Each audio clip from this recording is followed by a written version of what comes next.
తిరుపతి రుయాలో విషాదం చోటు చేసుకుంది. పద్మావతిపురంలోని పాస్ మనోవికాస కేంద్రంలో 7గురికి డయేరియా సోకగా రుయా ఆసుపత్రిలో చికిత్స పొందుతూ 2 మృతి చెందారు. మరో 5గురి పరిస్థితి విషమంగా ఉన్నట్లు వైద్యులు తెలిపారు. డయేరియాతో మృతి చెందిన వారు గణపతి, శేషాచలంగా గుర్తించారు. ఘటన జరిగిన వెంటనే పాస్ స్వచ్ఛంద సంస్థ మానసిక వికలాంగుల కేంద్రం వద్ద ప్రత్యేక మెడికల్ క్యాంప్ ఏర్పాటు చేశారు. మిగిలిన వారిలో పలువురి పరిస్థితి ఆందోళనకరంగా ఉండడంతో రుయా ఆసుపత్రికి తరలించారు. మొత్తం 16 మంది మానసిక వికలాంగులకు రియాలో చికిత్స అందిస్తున్నారు. ఇదే అంశంపై మరింత సమాచారం మా ప్రతినిధి విజయమూర్తి అందిస్తారు. పద్మావతిపురంలో ఉన్నటువంటి పాస్ స్వచ్ఛంద సంస్థలో డయేరియా సోకినటువంటి పేషెంట్ల సంఖ్య పెరుగుతూ ఉండడంతో వారందరినీ కూడా తిరుపతిలో ఉన్నటువంటి రుయా ఎమర్జెన్సీ వింగ్కు తరలిస్తున్నారు. ప్రస్తుతం మనం చూస్తూ ఉన్నాం తిరుపతిలో ఉన్నటువంటి పాస్ అనే స్వచ్ఛంద సంస్థ మానసిక వికలాంగుల సంస్థగా పునరావాస కేంద్రంగా ఉంది. ఈ నేపథ్యంలోనే గడిచిన 2 రోజులుగా డయేరియా తీవ్రతరం కావడంతో లోపల ఉన్నటువంటి మానసిక వికలాంగులకు మెరుగైన వైద్యం అందించడానికి తిరుపతిలో ఉన్నటువంటి రుయా ఆసుపత్రికి తీసుకొచ్చారు. వీరిలో ఇప్పటికే 2 చనిపోయారు. మొత్తం 10 మందిని తిరుపతిలో ఉన్నటువంటి రుయా హాస్పిటల్కు ఎమర్జెన్సీ వార్డుకు తరలించడంతో వారికి మెరుగైన వైద్యం అందిస్తుండగా ఈ రోజు ఉదయం 2 చనిపోయారు. మరో 8 మందికి సంబంధించి మెరుగైన వైద్యం అందిస్తున్న పరిస్థితి కనిపిస్తుంది. పాస్ స్వచ్ఛంద సంస్థకు సంబంధించి ప్రభు గారు మన సార్తో మాట్లాడడం ఓవరాల్ గా చూస్తా ఉంటే ఎంతమంది పేషెంట్స్ ఉన్నారు సార్? వీళ్ళకి సంబంధించి ఎలాంటి ట్రీట్మెంట్ అందుతుంది? ప్రస్తుతానికి 8 కేసులు ఉన్నాయండి. అవన్నీ స్టేబుల్ గానే ఉన్నాయి. 2 కేసులు సివియర్ గా వచ్చాయి.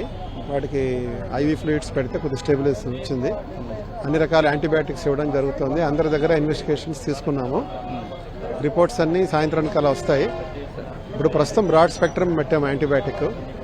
అప్పుడు మనకి రిపోర్ట్ వచ్చిన తర్వాత ఏది బాగా పనిచేస్తుందో యాంటీబయాటిక్ షిఫ్ట్ ఓవర్ చేస్తాం. ప్రస్తుతం తిరుపతి రుయా హాస్పిటల్ సూపరింటెండెంట్ గారు చెప్తున్నటువంటి వివరాల ప్రకారం వీరిలో మొత్తం 8 మంది పరిస్థితి అయితే కొంచెం క్రిటికల్ గా ఉన్నప్పటికీ తర్వాత వచ్చినటువంటి 6గురు ఇప్పుడు ప్రస్తుతం పాస్ మనో వికాస్ కేంద్రం నుంచి వచ్చినటువంటి మరో 2 వీరిద్దరిని కూడా మళ్ళీ లోపలికి తీసుకువెళ్లి మెరుగైన వైద్యం అందించాలన్నటువంటి డాక్టర్ల సూచన మేరకు అక్కడి నుంచి పాస్ పునరావాస కేంద్రం నుంచి రుయా హాస్పిటల్ తీసుకొచ్చారు. వీరిలో మరో 2 పరిస్థితి కూడా కొంచెం క్రిటికల్ గా ఉన్నట్టుగా తెలుస్తోంది. జిల్లా కలెక్టర్ వెంకటేశ్వరన్ ఇప్పటికే ఈ ఘటనకు సంబంధించి విచారణకు ఆదేశించారు.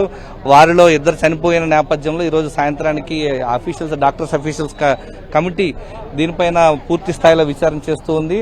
వీరిలో జరిగినటువంటి ఘటనకు సంబంధించి పూర్తి స్థాయి నివేదిక ఈ రోజు సాయంత్రానికి అందించేటువంటి పరిస్థితి కనిపిస్తోంది. మొత్తం ఈ పాస్ పునరావాస కేంద్రంలో మొత్తం ఇప్పటి వరకు 14 మంది తీసుకొచ్చారు. మరో 2 కూడా లోపలికి తరలిస్తున్నటువంటి విజువల్స్ మనం చూడొచ్చు. సంఘటన ప్రాంతంలో తిరుపతి జిల్లా డిఎంహెచ్ఓ ప్రధానంగా శ్రీహరి గారు క్షేత్రస్థాయిలో ఉండి వీరికి అదనంగా ప్రత్యేకమైనటువంటి అడిషనల్ బెడ్స్ ఏర్పాటు చేయాలంటూ ఆదేశాలు జారీ చేశారు. ఈ నేపథ్యంలోనే పాస్ పునరావాస కేంద్రంలో ఉన్నటువంటి మరికొంతమందిని లోపలికి తరలించేటువంటి ఏర్పాట్లు చేస్తున్నటువంటి పరిస్థితి కనిపిస్తోంది. మొత్తం మీద చూస్తూ ఉంటే ఇప్పటి వరకు తిరుపతిలో ఉన్నటువంటి పద్మావతిపురంలో ఉన్నటువంటి పాస్ పునరావాస కేంద్రంలో మొత్తం ఉన్నటువంటి 76 మందిలో 30 మంది డయేరియా ఎఫెక్టెడ్ అయినట్లుగా తెలుస్తుంది. వీరిలో మరో 16 మంది ఇప్పటి వరకు 16 మందిని లోపల తీసుకొచ్చారు. మరో 20 మందికి సంబంధించి కూడా పూర్తి స్థాయిలో కొంత డయేరియా ఎఫెక్టెడ్ కావడంతో మెరుగైన వైద్యం అందించాలంటూ డాక్టర్ల ఆదేశాల మేరకు